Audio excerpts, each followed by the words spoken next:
This is Net25, a commercial UHF television station owned and operated by the Eagle Broadcasting Corporation. Kaya sa lahat ng laro, wala akong kahilig-hilig dyan sa chip. Ako rin. Alam mo sa akin kung bakit? Bakit naman po? Muslim ang naka-invento niya. Okay. Ayoko niyan, Chese. Saka ako na kumakain asukal. Bakit ano? Dahil Muslim din ang naka-invento niya. Mga Muslim kasi tinamarang magaling. Pagka hindi nila karinig yun, nahiligpit. Pinuputulang ka ng ulo. Ang ilo mo, mga naragalan, pinuputulang ka ng ulo. Hindi naman sa mga Muslim na to.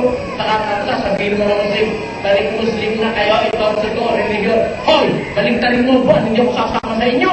Bakit? Mamamatay tao ang paramihan sa inyo. Diba? Tama o.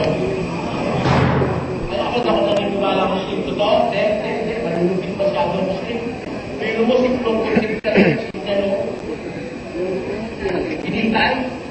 Hihingi lang tayo ng pabor. Pagpaliban lang. Kung talaga mapatunayan siya, bitay hindi.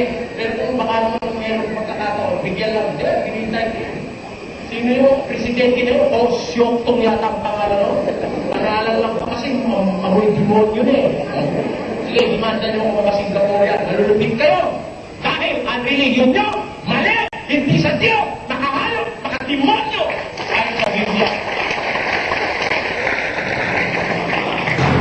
Ganyan ang gawa ng mga Muslim. Pero ito sinasabi ko sa inyo, baka ito ng aral ng Ebanghelyo na pag ang mga aral ay hindi umaayon sa Ebanghelyo, kailangan ibulgar ang kanilang kamalian. At kaya kung sinasabi ito, hindi ako naloloko para magpakamatay sapagkat sila'y talagang pumapatay. Kasi hindi naman tayo nakikipagbaka laban sa laman at dugo dito sa kagaya ng Muslim na nanaga, ng babarel, ng gagranata. Hindi tayo ganun, ayaw natin yung ganun laban. Ma-encounter mo Muslim, pipintasan ng Biblia. Mali daw Biblia. Sabi ko, kung di naman sira ulo mo, mali pala Biblia. Ba't dyan yung kinukuha yung karapatan ni Muhammad? Ang tinutukoy daw sa hula sa Deuteronomio 18:18 hanggang 19, si Muhammad daw yun. Tapos sisiraan mo Biblia, diyan ka kumukuha ng batayan kay Muhammad. Sira ka na rin, pati si Muhammad sira. Sira ka na rin, pati si Muhammad sira.